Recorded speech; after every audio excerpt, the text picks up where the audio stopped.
প্রিয় ছাত্রছাত্রীরা, কেমন আছো সবাই? নিশ্চয়ই ভালো। করোনা এবং এর কারণে তোমাদের শিক্ষা প্রতিষ্ঠান দীর্ঘদিন ধরে বন্ধ হয়ে আছে। এমন অভিজ্ঞতা তোমাদের যেমন হয়নি এর আগে, আমাদেরও এর আগে এই ধরনের অভিজ্ঞতা হয়নি।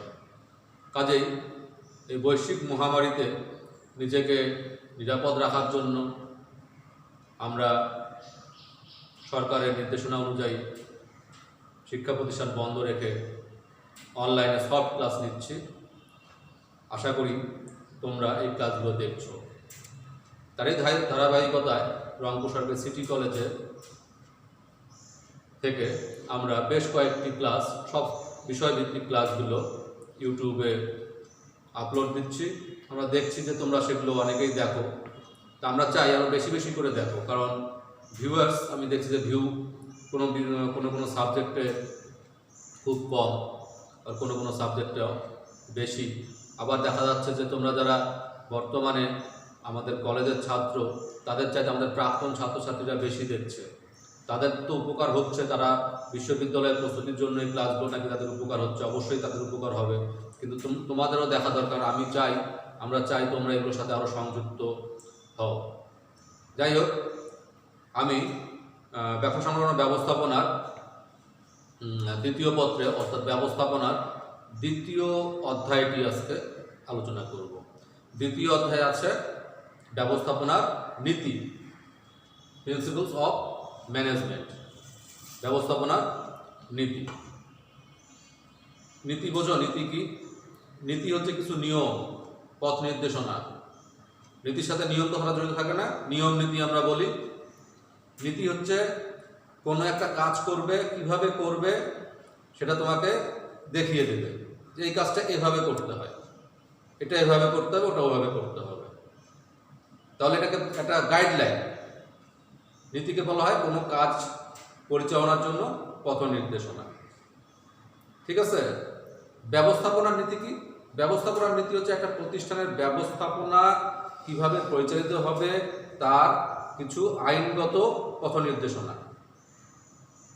অর্থাৎ একটা প্রতিষ্ঠানের ব্যবস্থাপনা কোন নিয়মে চললে প্রতিষ্ঠানটি ঠিকভাবে তার কাঙ্ক্ষিত পথে কাঙ্ক্ষিত মুনাফা অর্জন করতে পারবে বা কাঙ্ক্ষিত ফল লাভ করতে পারবে, এই তার কিছু সমষ্টি বা এই নিয়মের কিছু সমষ্টি হচ্ছে ব্যবস্থাপনার নীতি। বোঝা যাচ্ছে? নীতি কি? নীতি হচ্ছে কোনো কাজের সাধারণ পথ নির্দেশনা। এক পথ নির্দেশনার পথ দেখাই দিবে তোমাকে, এই পথে চললে এই কাজটা হবে, তুমি তাহলে সেই কাজটা সেভাবে করবে।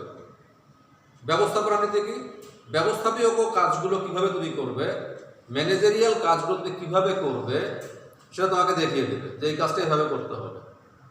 এটা পূর্ব নির্ধারিত কিছু নিয়ম নীতি থাকে, পূর্ব নির্ধারিত নীতিগুলো পূর্ব নির্ধারিত থাকতে হয়। আগে থেকে তুমি এই নিয়মগুলো পালন করবে, তাহলে তো ব্যবস্থাপনা ভালোভাবে চলবে। তুমি কিছু তোমার ব্যক্তিগত জীবনে কিছু নিয়ম নীতি পালন করে চলো না? নিশ্চয়ই চলো। ব্যক্তিগত নীতি নিয়মগুলো নিশ্চয়ই তোমার পরিবার থেকে, তোমার সমাজ থেকে তুমি শিক্ষা নিয়েছো, সেই অনুযায়ী তুমি চলছো। তাহলে এই ব্যক্তিগত জীবনে যেমন নিয়ম নীতির প্রয়োজন আছে, ঠিক সেরকম প্রাতিষ্ঠানিক পর্যায়েও নীতির প্রয়োজন আছে। প্রাতিষ্ঠানিক পর্যায়ে যখন ব্যবস্থাপকীয় কাজের জন্য কোনো নিয়ম নীতি চালু করা হয়, কোনো প্রতিষ্ঠান থাকে, তাকে বলা হয় ব্যবস্থাপকীয় নীতি বা ব্যবস্থাপনার নীতি। তো আমরা দেখলাম ব্যবস্থাপনা নীতি কি, ব্যবস্থা নীতির প্রয়োজন কি। ব্যবস্থা নীতি নিশ্চয়ই কিছু প্রয়োজন আছে, তাহলে এই নীতিগুলো কেন হবে? ঠিক আছে? কি প্রয়োজন? কোনো কাজ সুষ্ঠুভাবে সম্পাদনের জন্য এটার প্রয়োজন আছে। একটা প্রতিষ্ঠানের ম্যানেজমেন্ট করাই হয় প্রতিষ্ঠানের লক্ষ্য অর্জনের জন্য।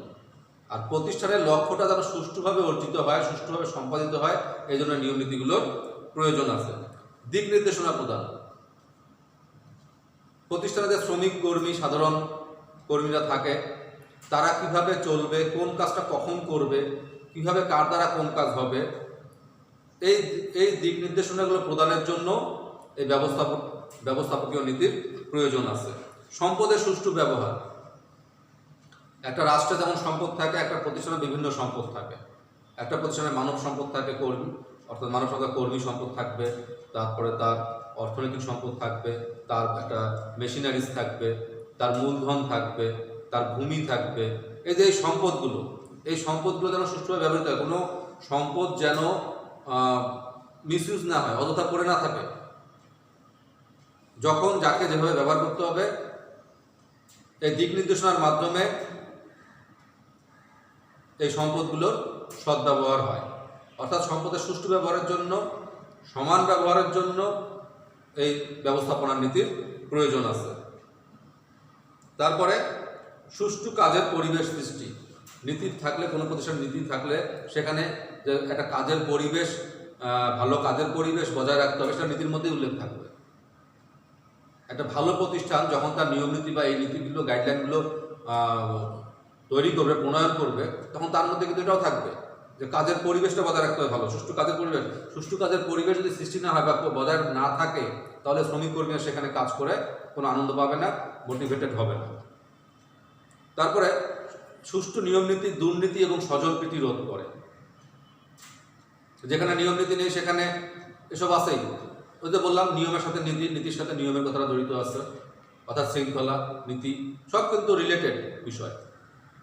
নীতি নাই, আমার নীতি নাই, আমি যার কাছ আমি ঘুষ খাচ্ছি, আমি নীতি নেই, যাকে তাকে আমি নিয়োগ দিচ্ছি, যার যোগ্যতা নেই, আমার ভাগনা, আমার ভাতিজা আসলো, তাকে আমি একটা চেয়ারে বসায় দিলাম বা তাকে একটা কাজ দিয়ে দিলাম, তার সেই কাজ সম্পাদনের যোগ্যতা আছে কিনা আমি তাকে যাচাই করলাম না।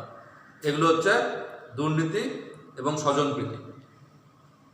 ভালো প্রতিষ্ঠান যদি ভালো হয়, তার নীতি যদি ঠিক থাকে, তাহলে দুর্নীতি স্বজনপ্রীতি রোধ করা সম্ভব হবে। দক্ষতার উন্নয়ন, নীতি থাকলে, ভালো নীতি থাকলে দক্ষ লোকদেরকে যেমন নিয়োগ দেওয়া যাবে, সেই দক্ষ লোকদেরকে বা সৎ লোকদের বা যোগ্য লোকদেরকে যথোপযুক্ত ট্রেনিং দিয়ে বা প্রশিক্ষণ দিয়ে তাদের দক্ষতার উন্নয়ন করা যাবে। এই ব্যবস্থাপনা নীতি থাকলে নিয়ম শৃঙ্খলা প্রতিষ্ঠা করা সহজ হয়, কাজের ভার লাঘব হয়, একজনের উপর বেশি, সবার উপর সমান কাজের ভার দেওয়া যায়। বুঝা যাচ্ছে? অর্থাৎ সবাইকে, কেউ যেন বসে না থাকবে, কেউ বসে থাকবে আর কেউ খেটে মরবে, তা হবে না। ব্যবস্থাপকের নীতি সবার জন্য সমান কাজের ব্যবস্থা করবে। তুমি 500 টাকা বেতন পাও, প্রতিদিন মজুরি পাও, তুমি যে কাজটা করবে আরেকজন 500 টাকা মজুরি পায়, তাকেও সেই কাজটা করতে হবে। তুমি 500 টাকা বেতন পাচ্ছ, তুমি বসে থাকবা, আরেকজন 500 টাকা বসে তোমার কাজটা করে দিবে, তা হবে না।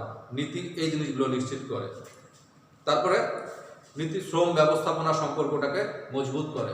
অর্থাৎ এসব নীতি যদি থাকে, স্বাভাবিকভাবে সেখানে শ্রমিক এবং মালিকদের সম্পর্ক বা শ্রমিক এবং ব্যবস্থাপকের সম্পর্ক ভালো হয়। এইসব কারণে একটা প্রতিষ্ঠানের উন্নতির জন্য, একটা প্রতিষ্ঠানের কাঙ্ক্ষিত লক্ষ্য অর্জনের জন্য নিয়ম নীতিগুলোর প্রয়োজন আছে। তা নীতি, এই ব্যবস্থাপনা নীতিগুলো কতটি হতে পারে? একটা প্রতিষ্ঠান পরিচালনা করতে গেলে আমাদের কতগুলো নিয়ম বা ভালো এই নীতিগুলো থাকতে হবে, গাইডলাইনগুলো থাকতে হবে। এটা নির্দিষ্ট কোনো নাই। তারপরও হেনরি ফেলের নাম শুনছো তোমরা, আধুনিক ব্যবস্থাপনার জনক হেনরি ফেল। 1916 সালে ব্যবস্থাপনার 14টি নীতির কথা উল্লেখ করেছেন তার অ্যাডমিনিস্ট্রেশন ইন্ডাস্ট্রিয়ালি এট জেনারেলি গ্রন্থে। ঠিক আছে? তিনি কয়টি নীতির কথা উল্লেখ করেছেন? 14টি নীতি। মনে রাখবে, 14টি নীতি। পরীক্ষা আসতে পারে, হেনরি ফেল কয়টি নীতি? 14টি, 15টি, 16টি, 17টি, কয়টি? 14টি নীতি। কত সালে? 18 সালে, 20 সালে, 16 সালে, 17 সালে? কত সালে? 1916 সালে। এই নীতিগুলো কি কি? তিনি সেই নীতি কিন্তু এখনো চলে আসছে নীতি। এই নীতিগুলো তিনি গবেষণা করে, একটা প্রতিষ্ঠানে গবেষণা করে দেখিয়েছেন যে এই নীতিগুলো থাকলে সেই প্রতিষ্ঠান তার ব্যবস্থাপনা ভালোভাবে চালাতে পারবে, অর্থাৎ প্রতিষ্ঠানটি মুনাফা অর্জন করতে পারবে, কাঙ্ক্ষিত লক্ষ্যে পৌঁছাতে পারবে। কাজে এটা গবেষণালব্ধ তার এই 14টি নীতি। এই 14টি নীতি যেহেতু গবেষণালব্ধ, 1916 সাল থেকে এখনো ভালো প্রতিষ্ঠানগুলো তার এই নীতিগুলো ফলো করে আসছে। তো এই নীতির পয়েন্টগুলো আমরা একটু দেখি। কি কি কথা বলেছেন তিনি, কি কি নীতির কথা বলেছেন? কার্য বিভাজন, অর্থাৎ কাজকে ভাগ করতে হবে, বিভিন্ন ভাগে ভাগ করতে হবে। এখন যেমন, অর্থাৎ একটা প্রতিষ্ঠানে উৎপাদন বিভাগ, ক্রয় বিভাগ, বিক্রয় বিভাগ, এরকম বিভিন্ন ভাগে ভাগ করতে হবে। কর্তৃত্ব এবং দায়িত্বে ভারসাম্য। আমি যাকে যতটুকু ক্ষমতা দিব তাকে যেন কাজের দায়িত্ব ততটুকু দিব, তাকে আমি যতটুকু ক্ষমতা দিব তার কাজের পরিসর যেন ততটুকু হয়। যাকে আমি যতটুকু দায়িত্ব দিব তার কাজের পরিসরও যেন ততটুকু হয়। কাউকে আমি বেশি দায়িত্ব দিলাম কিন্তু সে কাজ করলো না, বসে বসে থাকলো, অথবা আমি তাকে কম দায়িত্ব দিলাম তার কাজের পরিসর বেশি করে দিলাম, তাহলে হবে না। এটার ভারসাম্য থাকতে হবে। নিয়মানুবর্তিতা। নিয়মানুবর্তিতা হচ্ছে নিয়ম, একটা প্রতিষ্ঠান একটা নির্দিষ্ট নিয়মের মধ্যে চলবে। সকাল 8টা থেকে যদি বিকাল 5টা পর্যন্ত কোনো প্রতিষ্ঠান চলে, সেটা যেন ঠিকভাবে, কর্মীরা যেন ঠিকভাবে সেখানে উপস্থিত হয়, কেউ যেন ফাঁকি দিতে না পারে, কেউ যেন দেরি করে না আসে বা আগেই চলে না যায়, এগুলো নিয়ম অনুবর্তিতা। আদেশের ঐক্য। আদেশের ঐক্যটা কি? একটা শ্রমিককে যেন একাধিক বসের বা কর্মকর্তার আদেশ পালন করতে না হয়, তাহলে সে দ্বিধান্বিত হয়ে পড়বে যে আমি কার আদেশ পালন করব। একজন কর্মীর কাছ থেকে আদেশ একজন কর্মকর্তা বা বসের বা তত্ত্বাবধানকারী কর্মকর্তার কাছ থেকে আসতে হবে। তারপরে আছে নির্দেশনার ঐক্য। নির্দেশনার ঐক্যটা কি? একটা প্রতিষ্ঠান একই নির্দেশনা, অর্থাৎ একটা লক্ষ্যকে কেন্দ্র করে আগাবে। প্রতিষ্ঠানে আমি বললাম প্রথমে কার্য বিভাজন, বিভিন্ন বিভাগ আছে, উৎপাদন বিভাগ, ক্রয় বিভাগ, বিক্রয় বিভাগ, এই সবগুলো বিভাগ তার মূল একটা লক্ষ্য থাকবে, সেই লক্ষ্যকে কেন্দ্র করে নির্দেশগুলো আসবে, অর্থাৎ এখানে এটাকে বলা হয় নির্দেশনার ঐক্য। সাধারণ স্বার্থে ব্যক্তি স্বার্থ বিসর্জন, এটা বোঝাই যাচ্ছে আমার ব্যক্তি স্বার্থকে প্রাধান্য দিলে হবে না, সাধারণ স্বার্থ অর্থাৎ প্রতিষ্ঠানের স্বার্থকে বিবেচনা করতে হবে আগে। ন্যায্য পারিশ্রমিক, শ্রমিকরা যেন ন্যায্য পারিশ্রমিক পায় সেজন্য কখনো মনে না করে যে আমি বঞ্চিত হচ্ছি। কেন্দ্রীকরণ ও বিকেন্দ্রীকরণ। কেন্দ্রীকরণ হচ্ছে ক্ষমতা কুক্ষিগত করে রাখা, আর বিকেন্দ্রীকরণ হচ্ছে ক্ষমতা নিচের স্তরে অল্প অল্প করে ছেড়ে দেওয়া। এই ক্ষেত্রে প্রতিষ্ঠানগুলো সাধারণত মূল বা সিদ্ধান্ত নেওয়ার মতন কিছু ক্ষমতা নিজের কাছে রেখে দেয়, আর বাকি কিছু ক্ষমতা নিচের স্তরে ম্যানেজার বা সাধারণ সহকারী ম্যানেজার এই ধরনের লোকদের উপরে এই দায়িত্বগুলো ছেড়ে দেয়, ফলে কাজ আদায় করা তাদের কাছ থেকে সহজ হয়। তারপরে জোড়াময় শিকল। জোড়াময় শিকল নীতি হচ্ছে একটা নির্দিষ্ট শৃঙ্খলার মধ্যে দিয়ে আগাবে, সবার সাথে প্রত্যেকের যে একটা লিঙ্ক, এটা যেন ঠিকভাবে বজায় থাকে, অর্থাৎ একটা অর্গানোগ্রাম থাকতে হবে ঊর্ধ্বতন থেকে নিম্ন স্তর পর্যন্ত, এটাকে বলা জোড়াময় শিকল নীতি, এবং এর মাধ্যমে শৃঙ্খলা নিশ্চিত হয়। তারপরে শৃঙ্খলা থাকতে হবে, সাম্য থাকতে হবে। শৃঙ্খলা তো বুঝলা, সাম্য থাকতে হবে। চাকরির স্থায়িত্ব বিধান। কর্মীরা যেন মনে না করে যে আমি কিছুদিন পরেই আমাকে যখন তখন এই প্রতিষ্ঠান থেকে বের করে দিতে পারে, তাহলে সে কাজ ঠিকভাবে করতে পারবে না, তার মধ্যে একটা অনিশ্চয়তা ভাব চলে আসবে। হ্যাঁ, সে চাকরি নিয়ে চিন্তা করবে, কাজের মধ্যে দিতে পারবে না। উদ্যোগ থাকতে হবে। উদ্যোগের কেউ যদি নিচের স্তরে, একদম নিচের স্তরে কর্মী যদি কোনো উদ্যোগ নিয়ে কোনো কাজ করতে চায়, তাহলে সেটা তার প্রশংসা করতে হবে, সে শুনতে হবে সে কী করতে চায়। হ্যাঁ, এই ধরনের উদ্যোগ নেওয়ার প্রবণতা থাকতে হবে। একতাই বল। লাস্ট পয়েন্ট হচ্ছে একতাই বল, অর্থাৎ সবাই মিলে যেন প্রতিষ্ঠানের উন্নয়নের জন্য কাজ করে। তা এই হচ্ছে মোটামুটি নীতিগুলো, ব্যবস্থাপনার 14টি নীতি গেল। আচ্ছা, আর কি আছে? একজন আদর্শ ব্যবস্থাপকের গুণাবলী, এই চ্যাপ্টারেই আছে, এটাও গুরুত্বপূর্ণ। এটা পড়তে হবে যে একজন আদর্শ ব্যবস্থাপক কি কি গুণ ধারণ করেন। সাংগঠনিক জ্ঞান থাকতে হবে তার, প্রথমত প্রতিষ্ঠান অর্থাৎ সংগঠন চালানোর সাংগঠনিক জ্ঞান থাকতে হবে। দ্বিতীয়ত শিক্ষা থাকতে হবে। তারপরে অভিজ্ঞতা থাকতে হবে, ঝুঁকি নেওয়ার প্রবণতা থাকতে হবে, তাকে পরিশ্রমী হতে হবে। তারপরে কর্মীদেরকে অনুপ্রাণিত করার ক্ষমতা থাকতে হবে, তার ব্যবহার ভালো হতে হবে, দূরদর্শিতা অর্থাৎ ভবিষ্যতে কি হবে সেটা অনুমান করার ক্ষমতা থাকতে হবে, ব্যক্তিত্ব হতে হবে আকর্ষণীয়, শ্রমিক কর্মীরা যেন তাকে মানে, তার কথা শোনে, এরকম ব্যক্তিত্ব থাকতে হবে। তারপরে তার শারীরিক এবং মানসিক সুস্থ থাকতে হবে, এটা তো মূল। শরীর ভালো না থাকলে আমি তোমার সামনে আজকে বুঝতে পারতাম না, ক্লাসটা নিতে পারতাম না। যে কোনো কাজের জন্য শারীরিক সুস্থতা যেমন দরকার, আবার মানসিক সুস্থতা। এই যে আমি তোমার সামনে কথা বলছি, মন খারাপ থাকলে আমি তো এই লেকচারটা দিতে পারতাম না। কাজে শারীরিক এবং মানসিক সুস্থতা যে কোনো কাজের জন্য দরকার। তুমি যে আজকে ধৈর্য সহকারে ইউটিউবে আমার ক্লাসে দেখছো, এটার জন্য কি তোমার শরীর এবং মন সুস্থ থাকতে হবে। কাজেই একজন ভালো ব্যবস্থাপকেরও এই গুণ থাকতে হবে, পাশাপাশি যে গুণগুলোর কথা বললাম সেটা থাকতে হবে। এই চ্যাপ্টার একটা আছে ব্যবস্থাপনা এবং প্রশাসন, এটার পার্থক্য আছে, এটা পড়বা ভাষায় বইয়ের মধ্যে আছে ভালো করে। ব্যবস্থাপনা কি আর প্রশাসন কি? প্রশাসন হচ্ছে উচ্চ স্তরের ব্যবস্থাপনা বলা হয় প্রশাসনকে, ঠিক আছে? অর্থাৎ নীতিগত সিদ্ধান্ত, একটা প্রজেক্ট কিভাবে চলবে সেই নীতি প্রণয়ন করে প্রশাসন, এটাকে বলা হয় মাথা, প্রশাসনকে বলা হয় মাথা। আর মধ্যম স্তরকে বলা হয় ব্যবস্থাপনা, যাদের মাধ্যমে প্রশাসন তার নীতিগুলা বাস্তবায়ন করে তাকে বলা হয় ব্যবস্থাপনা, ঠিক আছে? তারপর এখানে আরো যে বিষয়গুলো আসতে পারে যে বৈজ্ঞানিক ব্যবস্থাপনার জনককে, হ্যাঁ, বৈজ্ঞানিক জনক কে জনককে? F.W. টেইলর, মনে থাকবে? বৈজ্ঞানিক ব্যবস্থাপনার জনক হচ্ছে F.W. টেইলর। তার অবদান কি বৈজ্ঞানিক ব্যবস্থাপনায়? তার অবদান হচ্ছে তিনি বৈজ্ঞানিক ব্যবস্থাপনার কিছু নীতিমালা উপস্থাপন করেন, তিনি গবেষণা ও কর্মপদ্ধতির উন্নয়ন করেন, ঠিক আছে?